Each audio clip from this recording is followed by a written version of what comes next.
السلام علیکم ناظرین، میں طارق اسماعیل ساگر آپ کی خدمت میں کچھ اہم گزارشات کے ساتھ۔ ناظرین کرام، ڈی کمپنی کی کہانی ختم ہوئی۔ جی ہاں، داؤد ابراہیم کی ڈی کمپنی، جس نے 20 سال تک بمبئی کے انڈر ورلڈ پر بلا شرکت غیرے اپنی حکومت قائم رکھی، جس نے بمبئی پہ اس طرح حکومت کی جس طرح کبھی فرنگی سامراج کیا کرتا تھا، جن کے حکم کے بغیر نہ تو بمبئی میں پولیس کی تعیناتیاں ہوتی تھیں، جن کے حکم کے بغیر کسی فلم کی، بالی ووڈ کی کسی فلم کی شوٹنگ، فلم کی کاسٹنگ، گویا جتنے بھی معاملات تھے وہ ان کی مرضی سے چلتے تھے۔ ایک حکم آتا تھا اور بس تعمیل ہو گئی تو ٹھیک، نہیں تو اس کے بعد سے پھر حکم موصول کرنے والا اپنے دن گننے شروع کر دیتا تھا۔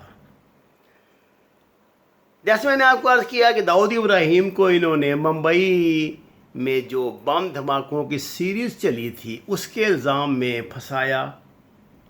اس پہ غلط الزام لگایا اور وہ یہاں سے فرار ہو کے سنتے ہیں شاید ساؤتھ افریقہ میں پناہ گزین رہا، جبکہ انڈین انٹیلیجنس مسلسل پروپیگنڈا کرتی رہی کہ وہ کراچی میں رہتا ہے۔ اس کی وجہ شاید یہ تھی کہ پاکستان کے کرکٹر جاوید میاں داد ان کے ساڈو لگتے ہیں۔ جاوید میاں داد کے صاحبزادے کی شادی ان کی بیٹی سے ہوئی تھی، شاید ان کی برادری کا تھا یہ سا مسئلہ۔ داؤد ابراہیم کے خلاف جب بھی حکومت نے کارروائی، داؤد ابراہیم جیسے لوگوں کے خلاف جب بھی حکومتیں کارروائی کرتی ہیں، انٹیلیجنس سے کارروائی کرتی ہیں، تو وہ سب سے پہلے ان آستین کے سانپوں کو تلاش کرتی ہیں جن کی مدد سے ان کا یہ منصوبہ پائے تکمیل تک پہنچے۔ یہ آستین کا سانپ یوسف میمن تھا۔ یوسف میمن کو راہ نے کس طرح کلٹیویٹ کیا، کس طرح پھنسایا، انڈین آئی بی نے کس طرح اس پہ کیس قائم کیے اور اس کی بہن کو اور اس کے گھر والوں کو جس طرح اذیتیں دے دے کر اس کو کمپرومائز پہ مجبور کیا، وہ بھی ایک الگ کہانی ہے۔ لیکن یوسف میمن ایک ایسا کردار تھا جس کی مدد سے وہ داؤد ابراہیم کو مجرم گردان سکتے تھے۔ چھوٹا موٹا بندہ اس کے خلاف نہ تو گواہی دے سکتا تھا، بھلے اس کے پورے خاندان کو، کئی لوگوں کو کیا انہوں نے، وہاں کئی فیملیوں کو انہوں نے تباہ و برباد کر دیا کہ اس کے حق میں، اس کے خلاف گواہی تو نہیں دی کسی نے، جائیداد نہیں خریدی اس کی، سرکاری طور پہ ضبط شدہ جائیداد نہیں خریدی۔ خیر، یوسف میمن سے دراصل یوسف میمن یہ سمجھتا تھا کہ ڈی کمپنی اب اس کی ہے، جب یہ داؤد ابراہیم یہاں سے بھاگ گیا ہے، ممبئی سے یا دبئی سے یا جہاں بھی وہ تھا۔ اس کو پولیس نے یقین دلایا تھا کہ تم ہی اس کے مالک ہو، بس تم ایک دفعہ اس کا ٹنٹا صاف کروا دو۔ یوسف میمن کو انہوں نے سلطانی گواہ بنا کے پیش کیا اور وہی کہانی دہرائی گئی جو ممبئی سانحے میں اجمل قصاب کے ساتھ دہرائی گئی تھی، اس کو بھی انہوں نے سلطانی گواہ بنایا تھا۔ اچھا، یوسف میمن سے بھی ظاہر انہوں نے وعدے کیے تھے کہ بس یہ تھوڑی دیر کا کام ہے، تم نے گواہی دینی ہے، کیس پکا ہوگا، ہم نے عدالت سے اس سزائے موت کے اس کے آرڈر لینے ہیں اور اس کو کوئی گولی مار دیں گے، اس کے بعد تم ہی ہو سب کچھ۔ لیکن عدالت نے جو فیصلہ سنایا اس نے تو یوسف میمن کے پاؤں تلے زمین نکال دی، اس نے تو عدالت نے اس کو سزائے موت کا حکم دے دیا۔ اب یہ جس روز حکم لے کر باہر آ رہا تھا تو باہر پریس کا کھڑا تھا، جس کے پاس اس نے چیخنا چلانا شروع کر دیا اجمل قصاب کو، اتنا کہ انہوں نے میرے ساتھ دھوکہ کیا، انہوں نے میرے سے جھوٹی گواہی دلائی، انہوں نے یہ کیا، انہوں نے وہ کیا۔ وہاں پر کون سنتا ہے بابا؟ پھر جب آپ کو ایک دفعہ پھنس گئے تو پھنس گئے۔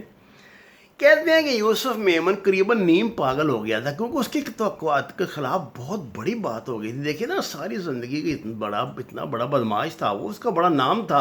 یہ داؤد ابراہیم کے بعد سارا اسی کا تھا سب کچھ۔ لیکن پولیس کے گچے میں آ کر اس نے جب یہ گواہی، اچھا جب یہ گواہی، جب یہ کیس کا فیصلہ ہو گیا ہے نا، عدالت نے داؤد ابراہیم کو بھی سزائے موت کے آرڈر جاری کر دیے اس کے فرار میں، اور اس کے بھی وہ چانسز بھی ختم ہو گئے جو اپیل کرنے کے، تو وہ ٹائم کو اس کے بعد یہ تو انہوں نے اس کو داؤد ابراہیم کو پھنسایا تھا انٹیلیجنس نے، انڈین انٹیلیجنس نے، کہ آؤ ہم تمہارے ساتھ مذاکرات کر لیتے ہیں وہاں اس کے دبئی میں یا ساؤتھ افریقہ میں یا ہانگ کانگ میں کہیں کو ملاقات کی تھی، وہاں معاملات طے پا گئے، وہ بیچارہ آ گیا، آ کے ان کے سیف ہاؤس میں رہا، تو جناب انہوں نے اس کو وہاں پار کروا دیا کہ جی یہ تو کسی بیماری سے مر گیا، وہ ٹیکا ویکا لگا دیا، سب کچھ جب کرا لیا، اس بیچارے کو لگا کے مار دیا۔ اب یوسف میمن کو جب جیل میں یہ اس کی اطلاع ملی تو ویسے ہی وہ بڑا نفسیاتی دباؤ کا شکار تھا، وہ عجیب و غریب پاگلوں والی حرکتیں کیا کرتا تھا۔ اب تازہ ترین اطلاع یہ ہے کہ انہوں نے اس کا ٹنٹا ہی مکا دیا، اس کو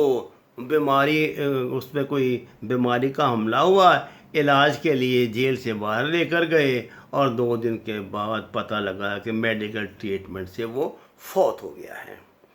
ناظرین کرام، یہ کہانیاں انڈر ورلڈ میں چلتی رہتی ہیں، یہ فالس فلیگ آپریشن ہے، ان لوگوں کی مدد سے انڈین انٹیلیجنس جو ہے پاکستان کو انوالو کرتی ہے، ایسے جھوٹی وارداتوں کے ذریعے انہوں نے ہم پہ یہ فیٹف میں لاگو کروایا ہے۔ ہم مانیں یا نہ مانیں، اس محاذ پر وہ کامیاب دکھائی دیتے ہیں۔ اب بات یہ ہے کہ ہمارا کیا کردار ہے، ہم کیا کرتے ہیں؟ ابھی پاکستان نے 4 انڈین سٹیزن جو دہشت گرد ہیں ان کا نام انڈیا گورنمنٹ کو دیے ہیں، اور پوری دنیا کو بتایا کہ یہ 4 بندے ہیں جو یہاں پاکستان میں سپورٹس کرتے ہیں دہشت گردی کو۔ اب بات یہ ہے کہ جب تک آپ اس کیس کو بس ایک بیان دے کے ختم کر دیا تو بات ختم ہو گئی۔ انڈیا یہ نہیں کرتا تھا، وہ یہ بینڈ بجائے رکھتے تھے، آپ بھی بجائے رکھیں، ان بندوں کو دنیا کی کسی نہ کسی عدالت میں لائیں، ان پہ انٹرنیشنل کورٹ میں کیس کریں،